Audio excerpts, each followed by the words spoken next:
O negócio é que a Jane Austen adolescente já era tão afiada quanto a Jane Austen madura dos romances.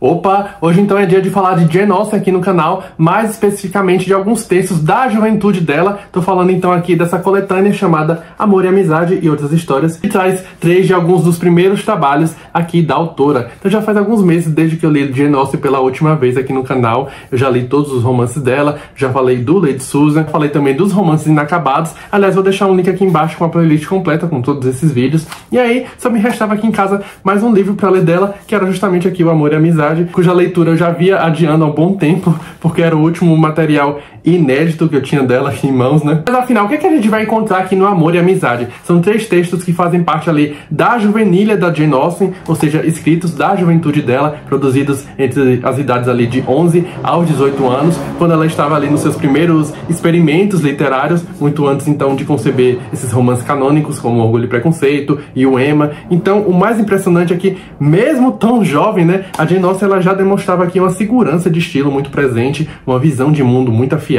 e também uma qualidade literária que chega a ser muito surpreendente. Originalmente, esses escritos da juvenília compreendem 3 cadernos que hoje estão preservados ali na biblioteca de Oxford e também parte deles ali no Museu Britânico. E nessa edição aqui da LPM Pocket, a gente tem apenas 3 histórias selecionadas, entre outras que a Jane Austen produziu nesse período, né? E aí, como eu falei, já dá pra perceber que desde muito cedo a Jane Austen, ela tinha um projeto literário muito bem delineado. Então, um tema central, mais uma vez, volta a ser ali, né, o casamento, tratado ali como uma moeda de troca social, todas as artimanhas, todas as convenções, aqueles jogos de etiqueta que envolviam ali jovens mocinhas na Inglaterra ali do final do século XVIII. Só que, ao contrário dos romances que viriam ali na maturidade, o destaque nessas histórias aqui é que elas têm um tom muito cômico, bem paródico mesmo, quase debochado. Então essas 3 histórias, elas funcionam de certa forma como embriões das tramas que a Jane Austen viria a desenvolver com mais maturidade ali na sua carreira, conforme a gente viu também ali no Lady Susan e até mesmo no Watson, que é uma novela inacabada que ela escreveu mais ou menos nesse período também. É curioso também notar como que ela criava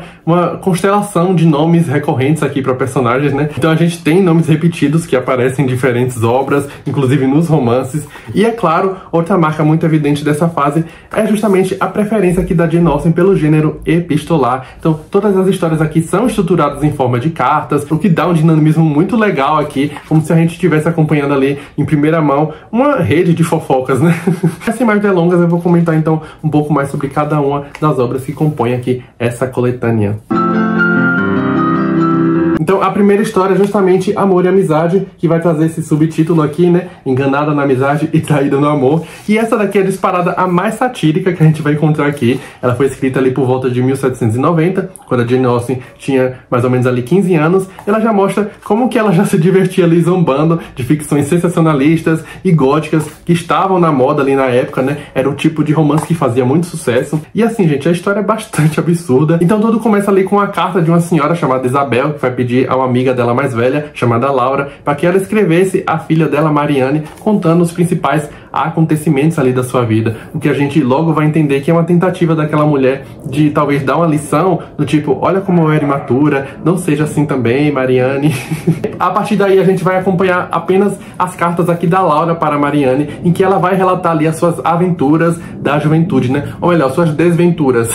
Então o resumo é o seguinte, a gente vai ter essa jovem Laura que vive ali com os pais, até que um belo dia um jovem rapaz chamado Edward vai bater ali na casa deles pedindo abrigo, e aí os dois se apaixonam e acabam se casando. Só que o Edward já estava prometido ali para outra moça, só que ele não queria se casar com essa moça, porque ele é um jovem assim que gostava de ir contra as vontades do pai, ele era meio rebelde, e ele acaba se casando ali com a Laura. Ou seja, foi um casamento inconsequente, de escândalo, não tinha dote nem nada, os dois não tinham muito dinheiro, e aí eles vão partir ali da casa dos pais da Laura e vão parar ali na casa de um casal de amigos ali do Edward, o Augustus e a Sofia, que também haviam se casado de uma forma mais escandalosa, se casaram por amor, sem aprovação da família, estão morando ali naquela casa de de favor, e logo a gente vai descobrir que eles são cheios de dívidas, cheios de intrigas também. E aí, gente, sem mais nem menos, eu nem lembro direito se isso é muito explicado, mas aí o Edward e o Augustus vão sumir e as duas mocinhas ficam ali sozinhas pra se virar, né? A Laura e a Sofia. E a partir disso a gente vai ter o início aqui de aventuras muito absurdas delas. Em certo momento elas vão parar até na Escócia.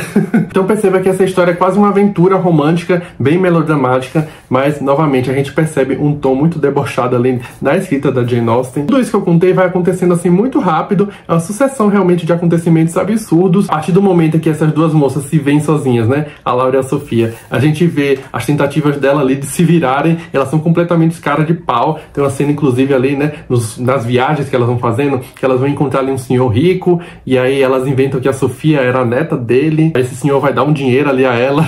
Em outro momento também elas vão acabar parando ali na casa de um amigo da família da Sofia, se eu não me engano, e aí esse amigo tem uma filha que tá pra se casar com um bom partido, só que elas convencem essa menina a fugir com um militar que claramente, né, só estava interessado em dar o golpe do baú nela. Ou seja, a gente tá vendo de fato como que a imprudência delas só atrapalha não só a vida delas mesmas, mas de todo mundo ali ao redor. E aí a narrativa inteira vai se construindo nesse exagero, né? A gente vai ter casamentos relâmpagos, mortes trágicas e, claro, elas ficam desmaiando o tempo inteiro.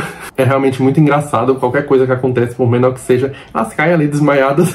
É a Jane Austen realmente ironizando esse estereótipo da donzela frágil, né? Dos romances sentimentais ali da época, esses romances água com açúcar. E aí, gente, o resultado é que aqui no Amor e Amizade a gente vai ter esse texto bem escrachado, bem exagerado mesmo. É uma história bem curtinha, então tudo isso que eu falei vai acontecer, acho que em 30, 40 páginas. E o mais interessante é que a gente já vê esses primeiros indícios de sátira que a Jane Austen viria a trabalhar ali no Abadia de Nottingham, por exemplo, né? Então mesmo tão jovem, ela já achava tudo aquilo ridículo, aqueles comportamentos exagerados. De certa forma, ela também tá reforçando essa importância da racionalidade nas suas heroínas, né? Como a gente sabe, ela preza muito por essa qualidade ali nas mocinhas, e as mocinhas que não seguem necessariamente esse caminho acabam se dando mal, acabam aprendendo de um jeito mais duro, seja quebrando a cara. E outra coisa interessante é que, tendo nessas cartas aqui da Laura um valor moral, né, é basicamente o que seria uma mulher mais velha contando as suas experiências a uma mocinha mais jovem, para que ela não, talvez, fizesse o mesmo que ela, sobre os perigos de ser emocionada demais. Só que assim, o tempo inteiro nesses relatos,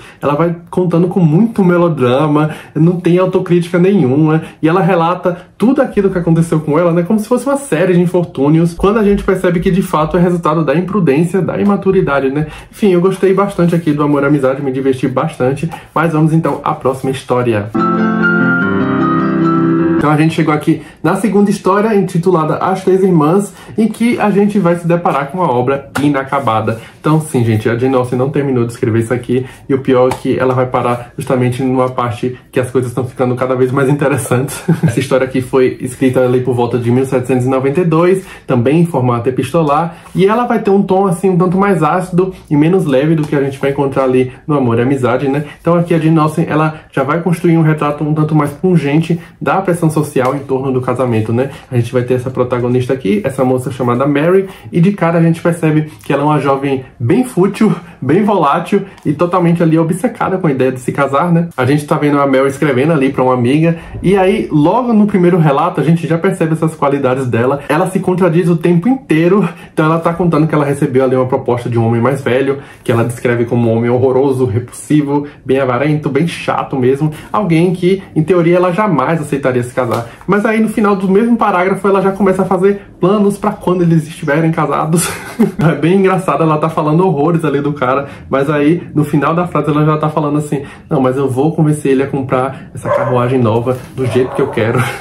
E o detalhe é que essa Mary tem duas irmãs mais novas, e ela sabe que se recusar o pedido de casamento do cara, ele vai se virar ali, então, pra essas mocinhas, né? Então, embora a ideia de se casar com ele seja um tanto repulsiva, a possibilidade da Mary ali de ver as irmãs dela se casarem primeiro que ela é ainda pior. Então é isso, logo no começo a gente já tem essas situações, a gente vai ter aqui uma carta também da irmã mais nova ali da Mary, contando pra essa mesma confidente como foi que ela meio que enganou ali a irmã pra fazer ela aceitar, né? Porque ela e a outra irmã não estavam nem um pouco interessadas no cara, então ela queria empurrar mesmo ela ali pra irmã mais velha. A cada momento ela vai contar aqui que o cara vai visitar ela e tudo mais, eles têm uma discussão ali sobre a tal da carruagem que ela quer comprar, mas infelizmente a narrativa não vai muito além disso. É um texto dessa jovem de nós que já tá apontando pra essa realidade, né, dessa sociedade que praticamente é obrigando as mulheres a serem gentis e aceitarem qualquer proposta, pra para garantir ali a estabilidade financeira. E aí o mais interessante é que a Jane Austen escreveu isso aqui por volta dos 17 anos, que era justamente a idade em que as mocinhas ali estavam entrando no mercado do casamento, né? Então dá para pensar que essa história aqui foi concebida talvez ali a partir de preocupações emergentes da própria Jane Austen, mas de novo a gente sabe que esse é um tema que vai permear todos os outros trabalhos dela. Por ser uma história inacabada, não dá para ter uma ideia aqui da extensão que a Jane Austen pretendia dar a isso. A gente vê aqui na dedicatória da história. Deixa eu pegar aqui. A gente tem aqui atrás uma dedicatória da Jane Austen. Ela dedica a história aqui ao irmão e ela comenta que é o seguinte romance, então não sei se ela faria um romance disso. Só que eu imagino isso aqui mais como uma novela mesmo, algo próximo ali do Lady Susan. Mas enfim, vamos então à próxima, que também é a última história. Então, para encerrar aqui a coletânea, a gente chegou à terceira e última obra, que é uma coletânea de cartas. Então, esse daqui, a Jane Austen, ela parece estar num verdadeiro laboratório de personagens, que a gente vai ter aqui, então, são esquetes cômicos que vão parodiar ali os manuais de correspondência que eram tão populares ali no final do século XVIII, né? Ou seja, ao contrário do que o título possa sugerir, não se trata de cartas pessoais aqui da Jane Austen, né? Mas de pura ficção mesmo. A gente vai encontrar aqui, mais uma vez, personagens que parecem protótipos dos romances mais maduros dela. A gente vai ter uma dama bem arrogante aqui, que já antecipa bastante ali o que seria a Lady Catherine de Bourgh, lá do Orgulho e Preconceito. E para além do casamento, outro tema que vai despontar aqui nessas cartas é justamente o da debutante, né? Que era quando essas jovens damas eram apresentadas à sociedade em um ritual ali de apresentação para essa jovem dama. Entre as idades de 15 e 17 anos, essas mocinhas passavam a frequentar eventos sociais, né? Uma forma ali de dizer à sociedade que elas estavam prontas para se casarem. Mesmo um costume, digamos assim, ele vai aparecer numa passagem ali do Orgulho e Preconceito, quando a Lady Catherine de Bourgh descobre que as irmãs caçulas, ali da Lizzie Bennet, já haviam sido apresentadas à sociedade, mesmo sem a mais velha estar casada, né? A Jane, o que era bastante comum ali para a época. Enfim, a gente vai ter nessas cartas aqui trazendo, né, todos esses tipos bem caricatos, todas essas situações ali também de rivalidade entre as mulheres, essa veia satírica, porque alguns títulos vão sugerir alguma coisa, mas aí quando a gente lê, na verdade, é a Jane Austen debochando daquilo. Então, de fato, essas cartas aqui, elas funcionam como exercícios estilísticos mesmo, em que ela está experimentando ali dinâmicas e vozes narrativas dentro daquele universo de temas, e mais uma vez, fica a sensação de que algumas dessas cenas aqui poderiam muito bem se expandir para histórias mais longas, para novelas, ou talvez para futuros romances. Enfim, eu gostei bastante. Então é isso, gente. Eu adorei ler aqui o Amor à Amizade. Foi muito bom também retornar aqui a Jane Austen depois de tanto tempo. E aí, sem dúvidas, o mais fascinante aqui é perceber, né, como ainda tão jovem, a Jane Austen ela já tinha esse domínio da sátira, do humor, desse olhar crítico ali sobre o casamento, sobre a sociedade, e também todo esse domínio que ela apresenta aqui do gênero epistolar, né? Então, como eu falei, ela realmente confere um dinamismo para todas essas trocas de correspondência aqui entre os personagens. Então, realmente, é a gente presenciando o nascimento aqui de uma escritora genial, né? No final das contas, essa coletânea aqui é menos sobre as tramas e mais sobre o testemunho desse desenvolvimento literário aqui da Jane Austen, né? Que foi uma escritora que nos deixou muito cedo. Ela tinha 41 anos quando faleceu ali, pelo que hoje se sabe ter sido doença de Addison, e nos deixou 6 romances, essas obras inacabadas, essa juvenilha aqui também, né? Mas é isso, o que nos resta então agora é reler esses romances grandiosos aqui dela, né? Reler esse tipo de texto também, que já dá uma pista para essa carreira brilhante, mesmo que curta, que ela viria a ter. E é isso, gente. Acabaram meus livros de Jane Austen aqui em casa. Na verdade, a minha próxima leitura da Jane Austen é uma leitura sobre a Jane Austen, porque eu tenho aqui em casa essa biografia aqui dela, escrita pela Catherine Reeve, chamada Jane Austen, Uma Vida Revelada, que eu comprei recentemente, inclusive. Estou muito animado para ler. Estou planejando fazer a leitura ainda esse ano e trazer, é claro, aqui para o canal. Mas é isso, então. Se você gostou aqui do vídeo, deixa o seu like, se inscreve no canal se ainda não for inscrito, me conta aqui se você já leu essa coletânea, ou se você já leu alguma coisa da Jane Austen dessa fase da juvenilha, né? O Lady Susan ali, por exemplo. Enfim, vou gostar muito de saber. Muito obrigado por assistir, um abraço e até a próxima.